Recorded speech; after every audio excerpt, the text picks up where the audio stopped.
teniendo en cuenta que hoy por hoy el recurso solar y el recurso eólico, la energía fotovoltaica sobre todo, y la energía eólica, están llamados a configurar la oferta energética de las próximas décadas.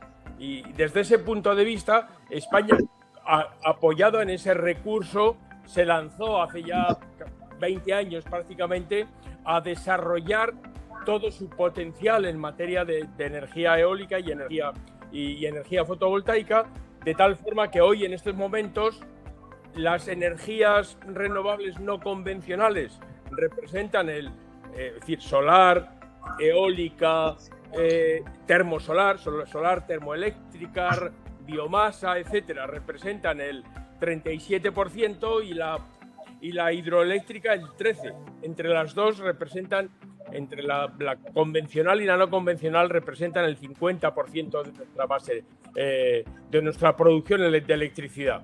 En la ley de cambio climático lo que establece es, por un lado, un compromiso al 2050 de descarbonización plena, de climatidad, de neutralidad desde el punto de vista climático al 2050, y unos objetivos más concretos en el horizonte del 2030 que están acordes con los objetivos en el marco de la Unión Europea y con los que establecen el Acuerdo de París, que son básicamente: vamos a desarrollar las renovables para descarbonizar 3/4 partes del sistema eléctrico en el horizonte del 2030. Este 50% de energías renovables en el sistema eléctrico lo vamos a llevar al 74%. Vamos a desarrollar otras renovables que nos complementen, de tal forma que en el conjunto de la energía final las renovables representen el 42% del total. Ahora son apenas el 20% del total, porque por el bajo peso de las renovables en el ámbito de la movilidad, sobre todo, y en el ámbito de los sistemas de calor y frío no eléctricos. Vamos a plantearnos objetivos muy ambiciosos en materia de ahorro y eficiencia energética, y vamos a impulsar un cambio en los vectores energéticos, de tal forma que la electricidad, que va a ser muy mayoritariamente renovable, pase a representar una parte cada vez mayor de nuestra forma de consumir energía. ¿Eso en qué se traduce? Se traduce en que si ahora tenemos 40.000 megavatios entre eólica y fotovoltaica, queremos llegar a 90.000 a final de esta década. Y hay una pregunta, Luis, desde el común de la gente. ¿Cómo hacemos si no es tan fácil predecir el brillo solar y si no es tan fácil predecir la velocidad del viento? ¿Se vuelve un riesgo la mayor participación de estas energías, o cuál sería la solución? ¿Temas simplemente de almacenamiento que son viables o no son viables? Identificando qué condiciones técnicas tenían que tener los parques eólicos y las centrales fotovoltaicas para ser más estables. Dos, identificando que el operador del sistema tenía que tener una visión instantánea y una capacidad de intervención instantánea también en las energías renovables, como las tenía en la energía convencional, e identificando cómo teníamos que desarrollar la red, los almacenamientos, las interconexiones. Pusimos en marcha una interconexión nueva con Francia, que era la primera que se ponía en servicio desde hacía casi 50 años. La última anterior fue en los años 70 y pusimos en marcha la construcción de una nueva interconexión que ya se terminó y que ya está en funcionamiento. Ese es un poco el reto. Es decir, hay soluciones técnicas. Para resolver los problemas técnicos hay soluciones técnicas.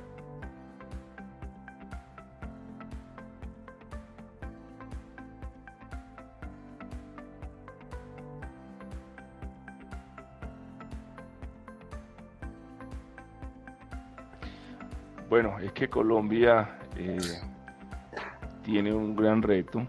Colombia, como lo dijiste anteriormente, el 70% de su energía se produce por hidroeléctricas, que es considerada una energía limpia.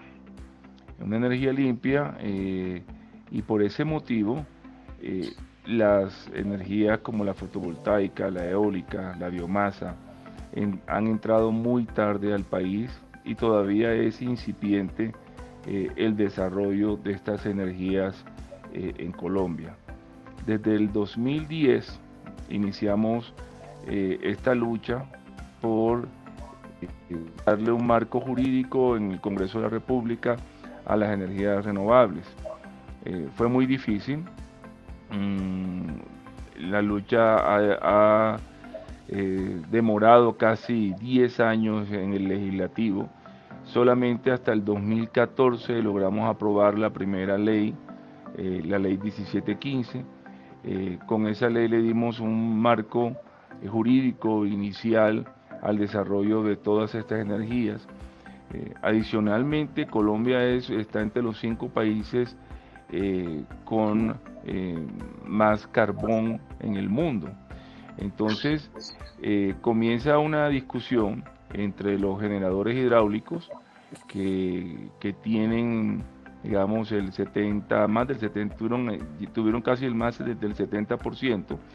Ellos no permitían la entrada de nuevas energías y los térmicos, que eran el seguro eléctrico del país. Ya hoy contamos con 2 leyes, la 1715 del 2014, la 2099 de este año, del 2021, y tenemos ya un marco jurídico, tenemos unos incentivos tributarios, estamos apuntándole al desarrollo del hidrógeno verde y el hidrógeno azul, precisamente porque tenemos mucho carbón, mucho fósil y mucha exploración y explotación petrolera y de gas, y queremos aprovechar ese CO2 que se emite, más el agua, que también somos muy ricos en el tema hídrico, para convertirnos en una de las potencias mundiales de producción de hidrógeno verde. No es fácil, estamos cambiándole el pensamiento al sistema regulatorio, sobre todo. En Colombia tuvimos un gran fracaso en los últimos años, Hidroituango. Hidroituango estaba prevista para entrar una de las hidroeléctricas más grandes del país, con 2.000 megas. Estaba prevista para entrar hace 3 años. Esa falta de energía por parte de Hidroituango nos ha hecho despertar y estamos cambiando nuestra matriz energética. Esperamos que en los próximos 10 años Colombia logre tener una matriz energética diferente, basada en energía solar, eólica y biomasa. Estamos haciendo grandes esfuerzos para poder tener alrededor de unos 2.500 megas en los próximos 5 años. Esa es la apuesta del presidente, la apuesta de la Comisión Quinta del Senado, que se dedica a todo el tema minero energético del país. Senador, una pregunta. En ese objetivo de alcanzar estos 2.500 megavatios al cierre del 2022, ¿cuál es el papel o cuál debería ser el papel del sector privado? ¿Qué puede aportar el sector privado y cuál es como su principal rol en este proceso? Porque estamos hablando del marco regulatorio, que ya está, pero ¿qué podría hacer el sector privado? El sector privado es fundamental. Yo creo que ya le dimos las herramientas por parte del legislativo y por parte del gobierno nacional. Estamos invitando a empresas nacionales y extranjeras a desarrollar parques eólicos en La Guajira, donde tenemos nuestro gran potencial para la generación eólica en la península de La Guajira, cerca de Venezuela, y todos los proyectos de granjas solares que tenemos en el país, los proyectos. Colombia es un boom actualmente en el tema de la inversión extranjera para sobre todo energía solar.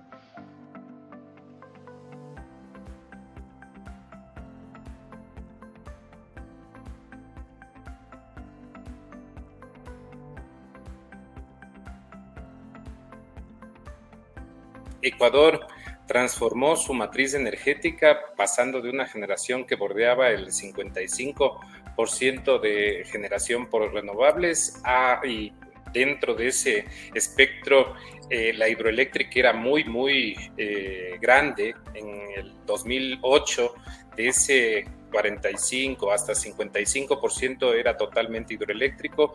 Ahora pasamos a una matriz energética bastante mayor de energía renovable no convencional, principalmente en hidroeléctricas, que bordea más o menos del 85 a 90%. El dato de 92% es un dato icónico para nosotros por justamente esa composición del mercado hidráulico.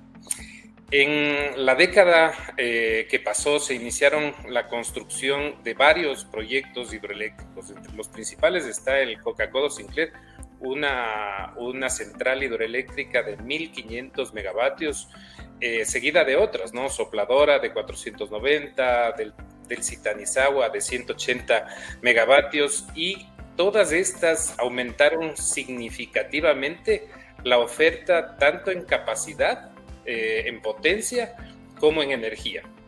Es así como también el Ecuador tuvo una inversión que estaba entre los 12.000 a 15.000 millones de dólares, justamente para reforzar todos los sistemas de generación, transmisión y distribución. También se construyeron algunas obras importantes, ¿no? Como para fortalecer todo este sistema de transmisión, la evacuación de la energía proveniente de este gran proyecto que es el Coca-Codo Sinclair, una línea de 500 kilovoltios. Ahí también se pudieron durante esta época reforzar los sistemas de distribución para poder acoplar inclusive otros proyectos de eficiencia energética, como eran las cocinas de inducción, ¿no? Que lamentablemente por problemas ya más de orden político, más que técnico, no aterrizó para poder aprovechar justamente esa alta generación hídrica y dejar de lado el consumo de GLP o de gas en las cocinas de gas. Por otro lado, en Ecuador también hay otro proyecto que se adjudicó recién este año, que es el proyecto Conolopus, ¿no? Este proyecto justamente integra una parte de generación y también almacenamiento en las Islas Galápagos. Se trata también de un proyecto, un poco más pequeño, son 14 megavatios fotovoltaicos que están en una isla contigua a Santa Cruz, que es la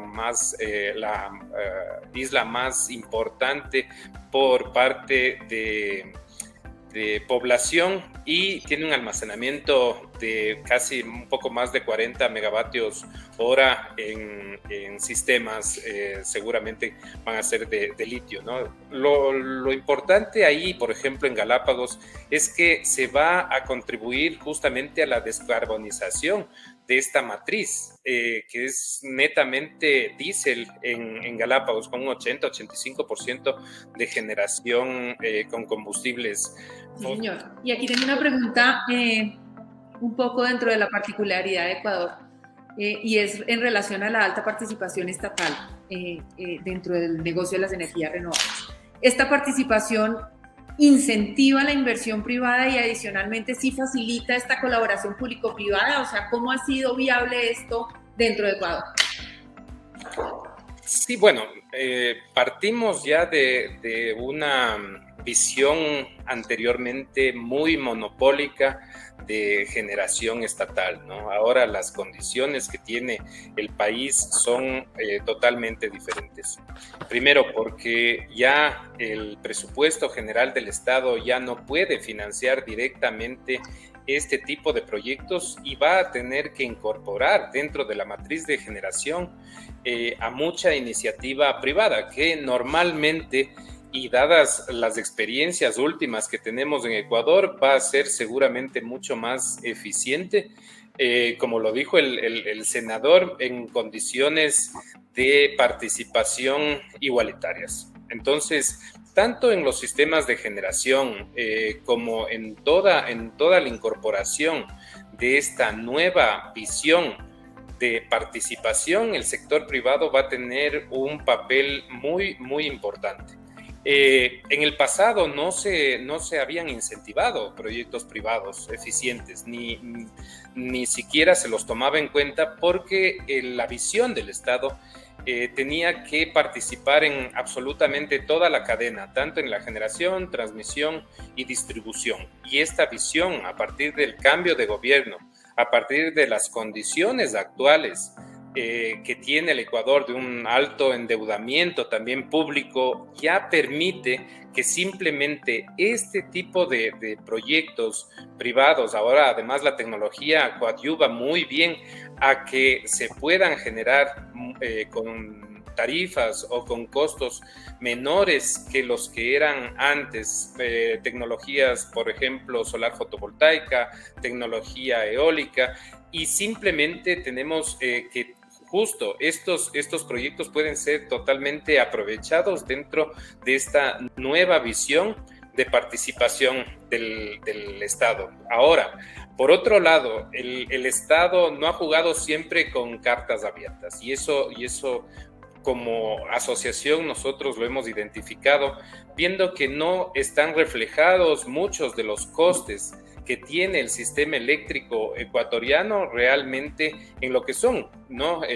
Justamente todos los CAPEX de estos proyectos, de estos grandes proyectos, no están incluidos en la determinación de los costos, y es por eso que se compite, entre comillas, de diferente manera, porque si el presupuesto general del Estado está cubriendo estos costos, entonces simplemente costos de operación y mantenimiento de estos proyectos hidroeléctricos son totalmente bajos, pero no son los reales, ¿no? Entonces ahí yo creo que hay una gran oportunidad también para el sector privado de transparentar los costos, y para el Estado también de incluir mayor participación de sistemas eficientes tanto en la parte técnica como financiera, que es al final lo que manda el desarrollo de las renovables aquí en el continente.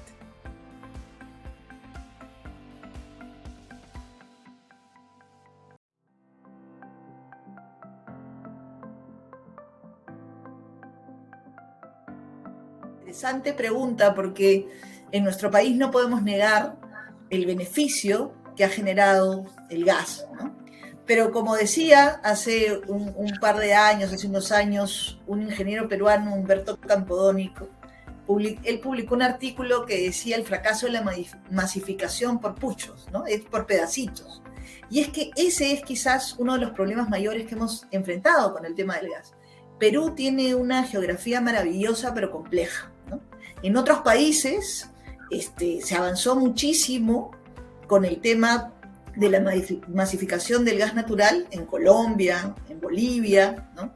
Han incrementado una gran cantidad de conexiones en una determinada cantidad de años, sin embargo, más de 8 millones, entiendo, en el caso de Colombia, y en Bolivia también más de 11 millones de habitantes conectados. Sin embargo, en Perú el proceso ha sido mucho más lento, ¿no? O sea, llegó en el 2004 y hacia el 2018, digamos, 2019, casi 14, 15 años después, solamente en Lima, ¿no? La región de Ica y algunos otros pedazos teníamos conexión. Yo disfruto, digamos, de esos beneficios. O sea, yo estoy en Lima y tengo realmente un impacto enorme hacia la baja del costo, ¿no es cierto? Es el beneficio del gas. Sin embargo, esa no es la mayoría de los casos en el Perú. Nos ha costado mucho y no se ha logrado masificar. Y es probable que no se logre, ¿no es cierto? Y ahí lo que ha pasado es que la energía solar y la energía eólica, por ejemplo, han bajado muchísimo los costos y están empezando a llegar a lugares donde antes no pensábamos que íbamos a tener estas posibilidades. Y además, con el potencial que nosotros tenemos, realmente el gas ha cumplido una función muy importante, pero yo personalmente creo que, como además la experiencia de España lo ha demostrado, ¿no? y creo que va a seguir siendo así, tenemos retos que tenemos que ver cómo resolver, pero el potencial que tenemos en energía eólica, especialmente en la zona norte del Perú, parte de la zona sur también de costa, ¿no? Y energía solar en lugares como la Amazonía peruana, que además necesitan desarrollar energía barata, porque en la Amazonía, por ejemplo, no hemos podido desarrollar un sector forestal muy potente, y una de las razones es que la energía es carísima, ¿no? Entonces, ahí tenemos oportunidades, y yo cuando pienso en la transición energética, lo que pienso es que efectivamente la solar y la eólica van a ser poco a poco ir avanzando y generando espacios donde se mejore la calidad del servicio y el acceso a la población.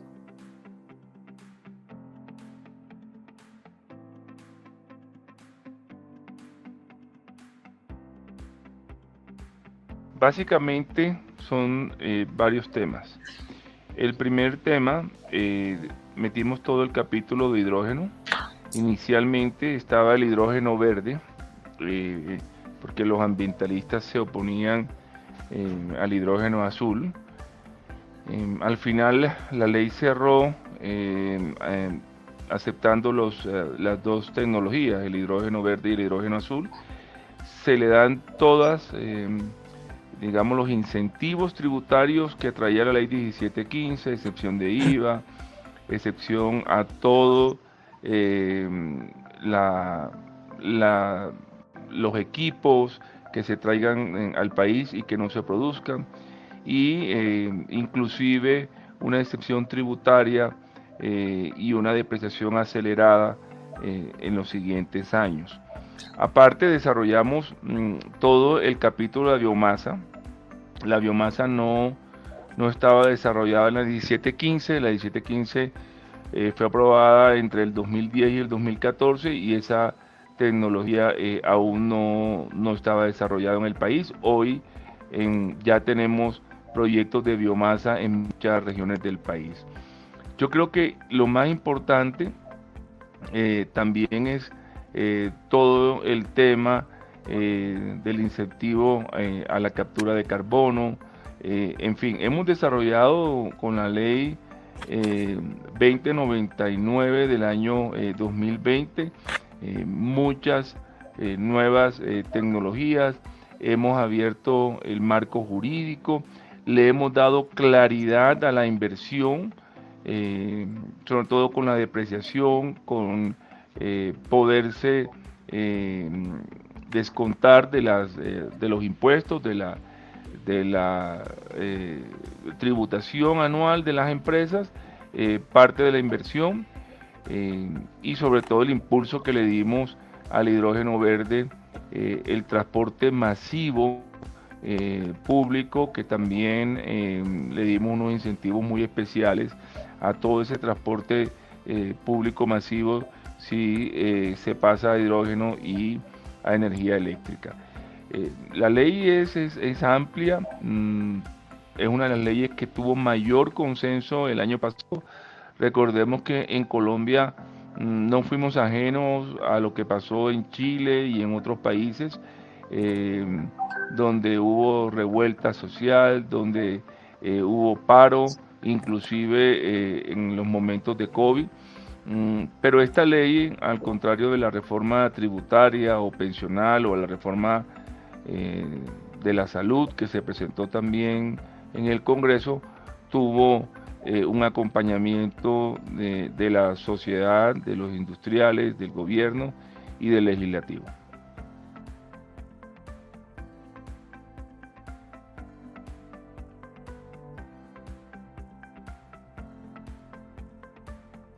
A ver, tenemos retos, por supuesto.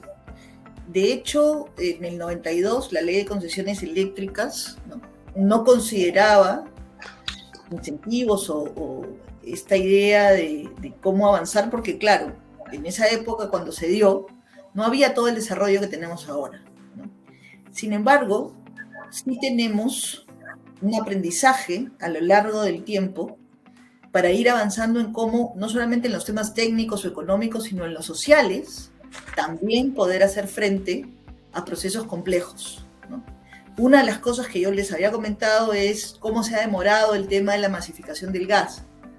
Claramente muchos de los proyectos que tenemos en el Perú se demoran también, no solamente por la parte de los estudios de impacto ambiental, sino sobre todo por el temor que tienen las comunidades de los impactos que se van a generar con esos propios proyectos.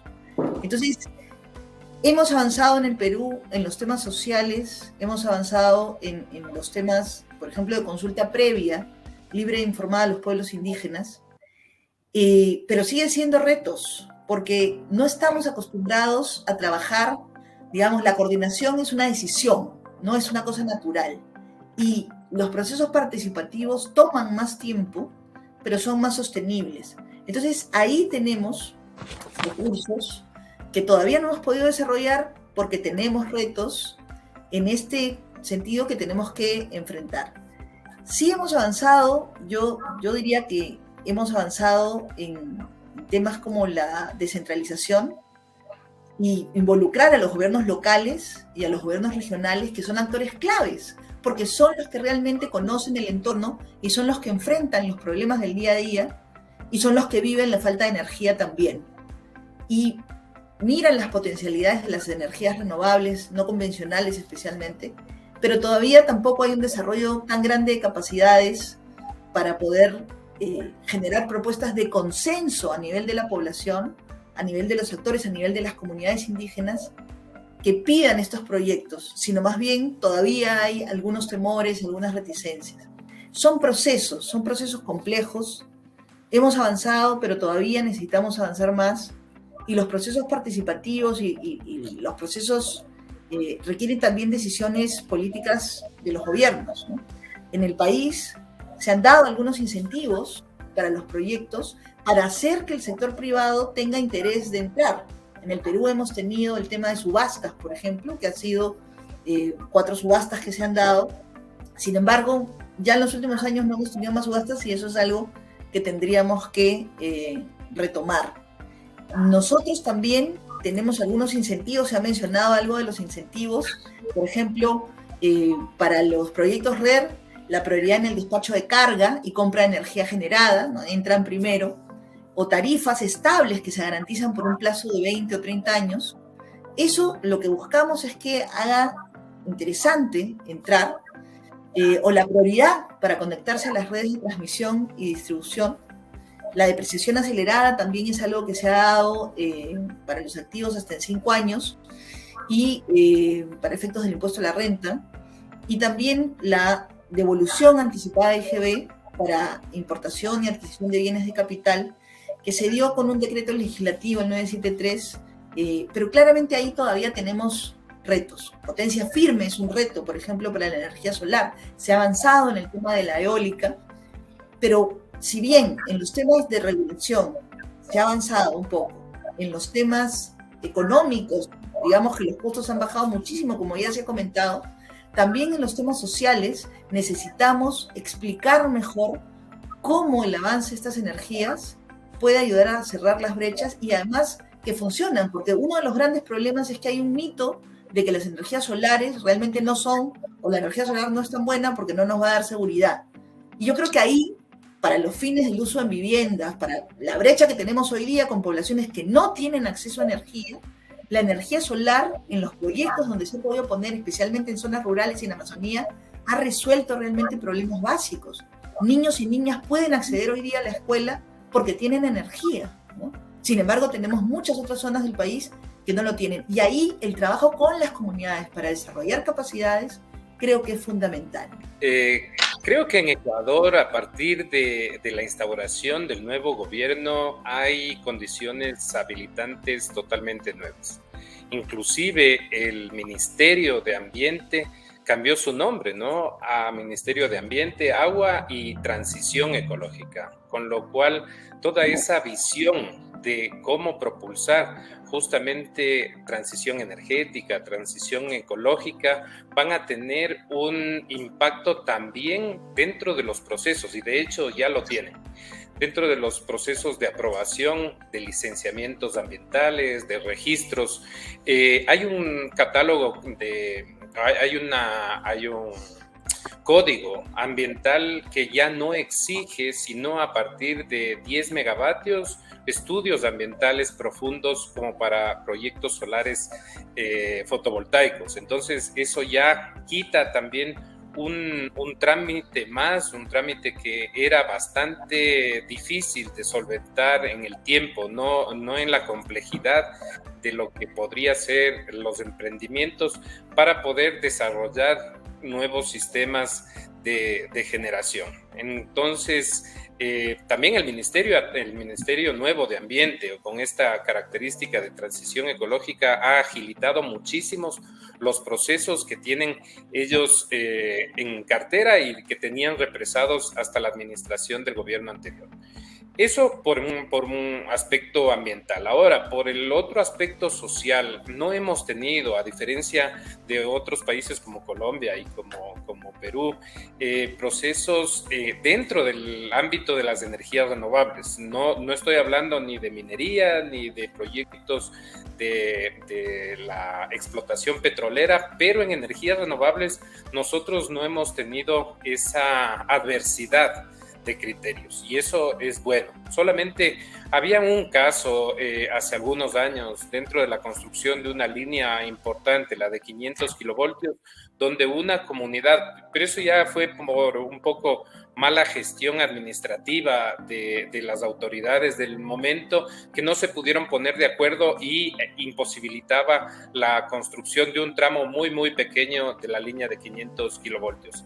Solventado estos impases, normalmente aquí en Ecuador no tenemos una gran oposición. Por otro lado, ya como desarrollador de proyectos en el campo fotovoltaico, hidroeléctrico, que tenemos un grupo bastante extenso de profesionales, sentimos que las comunidades además apoyan muchísimo la creación de estos nuevos proyectos, porque simplemente también significan luego una fuente de empleo para la misma comunidad. Hay también una parte de la declaración de impuestos donde las compañías que desarrollan proyectos tienen que pagar un 15% entre utilidades a los trabajadores y en proyectos de desarrollo comunitario o de desarrollo territorial. Ese 12%, de ese 15% que se tiene que pagar, el 12% es para desarrollo de proyectos, para pagar el desarrollo de proyectos territorialmente. Entonces las comunidades se integran muy, muy ágil a plantear nuevos proyectos que son financiados también por los promotores y por las compañías que desarrollan y usufructan de esos proyectos, con lo cual el ganar tanto de la comunidad como de las empresas que están desarrollando los proyectos van de la mano. Entonces hay buenas circunstancias como para poder maximizar esa socialización, y las comunidades normalmente no se han opuesto. Ahora, en el caso de ya una masificación aún mayor, eso estará por definirse, pero de momento no tenemos esos impedimentos, ni siquiera en las zonas amazónicas, ¿no? Que, bueno, la densidad de población indígena es también bastante menor que en los otros países. Y por eso yo creo que tampoco esa convocatoria como para organizarse y estar en contra de proyectos que además van a beneficiar con energía a la zona no se ha dado. Bueno.